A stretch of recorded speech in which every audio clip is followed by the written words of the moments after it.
Welcome to the Rookie Critic YouTube channel, where film roams free.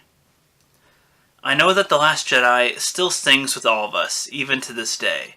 People are still trying to defend it and say that it is a great film, when we very clearly know that it is not.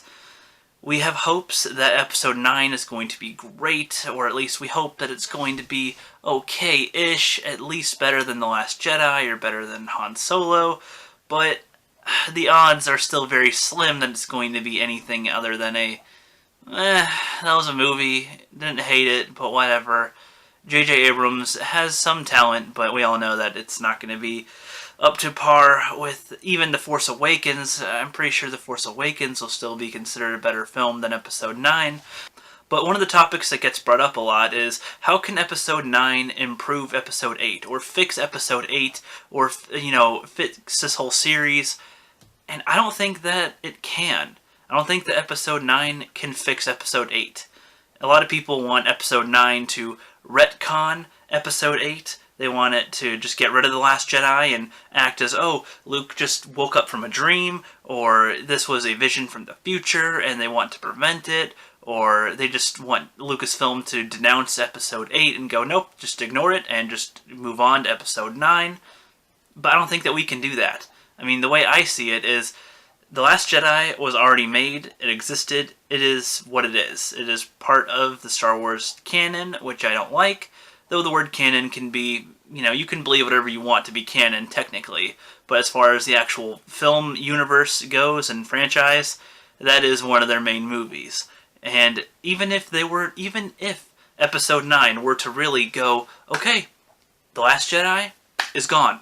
We don't have it anymore. We'll just go from Force Awakens to Episode 9 and end this little trilogy, but it's basically 2 movies. That wouldn't work, because, if you let's just say you get stung by a bee, or you get stung by a yellow jacket. It hurt. It hurts, but it will heal. That sting will heal. But even later on, after it's all the way healed, you still got stung. You can still remember getting stung. It is still something that happened. It just can't be just completely forgotten about. Getting stung is probably not the best example, but, The Last Jedi stung, and even if you try to say it didn't happen, it still did happen. And all the drama around the movie, about calling people that don't like it racist, sexist, bigots, all that, still happened. People still reacted poorly. Some people that didn't like the movie reacted poorly, and a lot of people that liked the movie reacted poorly as well. That can't just go away after, if Episode 9 tries to denounce The Last Jedi. I mean, in a way, it'd be kind of showing us, hey, we're sorry, but they could also just say, hey, we're sorry. That would be equally effective, I think. In my opinion, I think that they can make whatever they want with Episode 9, or I think they should just not make an Episode 9. I think they should leave it as it is, and try to hopefully move on to different areas in Star Wars, or, finish it out with whatever they're doing, and hopefully take a break and think about it. I think Hollywood in general needs to kind of take a day off. I kind of want Hollywood, all movie productions, all studios, to just drop what they're doing, go have a beer, or go to the bar, get some dinner, have something nice, do something that makes you feel good, you get some good sleep, wake up the next day, and start a little fresh. Maybe before you start your shift and before you start making your next movies, think, look at what people actually want to see.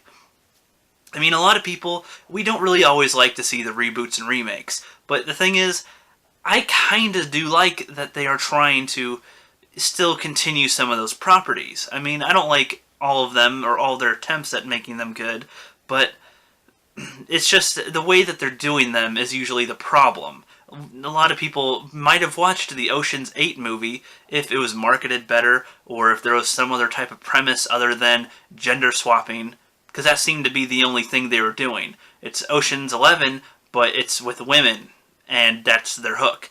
That's a pathetic hook. With Overboard. Overboard was a cute little movie with Kurt Russell and Goldie Hawn back in the day. It's all that was. I would never think they would reboot that because it's just a little movie. who would want to see more of that? People that like the old one will probably just like the old one. People that watch the new one, it'll just be another bland movie that gets in the mix. They could have either renamed it something and not called it Overboard, or, you know, that's just an example of a film that we don't really like, that we don't want to see. We don't want to see that type of reboot. The Ghostbusters, you just swap them out, call it a horrible comedy, you insult people that don't like it. I mean, that was all very bad. But there are some that aren't horrible, like The Parent Trap. That's not a very common reboot or remake of the modern day, but, you know, the one with Lindsay Lohan isn't insulting to the old one. It's not a straight-up, shot-for-shot copy. It's a respectable remake, is what I would call it. Both can exist, both can be good, both can be liked, both can be disliked, it doesn't matter. I don't think people would use that as an example, but to me, that's how you can do a remake. It's fine, it doesn't hurt anything. The Godzilla remake is a pretty decent one. I wouldn't say that it's the best that they could do, but that's a good example of them actually making a pretty decent one.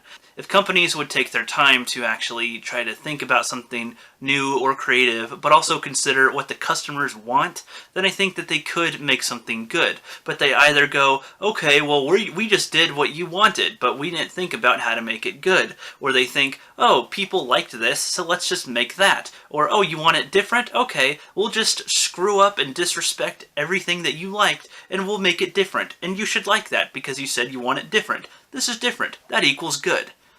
No, that is not what we want.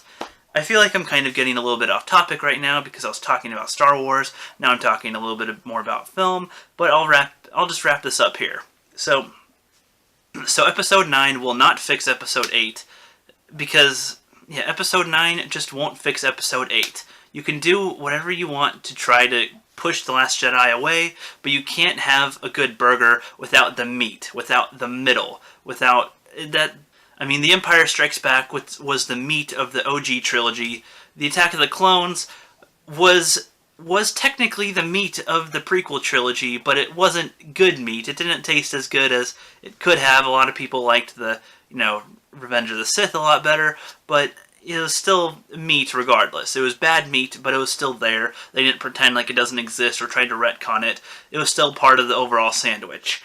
With this trilogy, the sequel trilogy, as bad as The Last Jedi is, it is just going to have to be that spoiled meat, that bad meat that doesn't taste very good.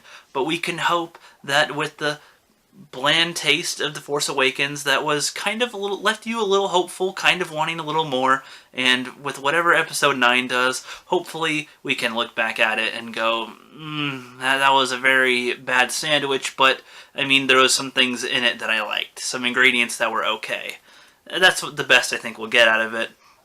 That's all I'm going to say about the subject. I'll see you guys next time. If you liked the video, please leave a like, or if you hate it, click dislike. Also, share the video with your friends and enemies, subscribe to follow this channel, and hit that bell down below to be notified when I upload.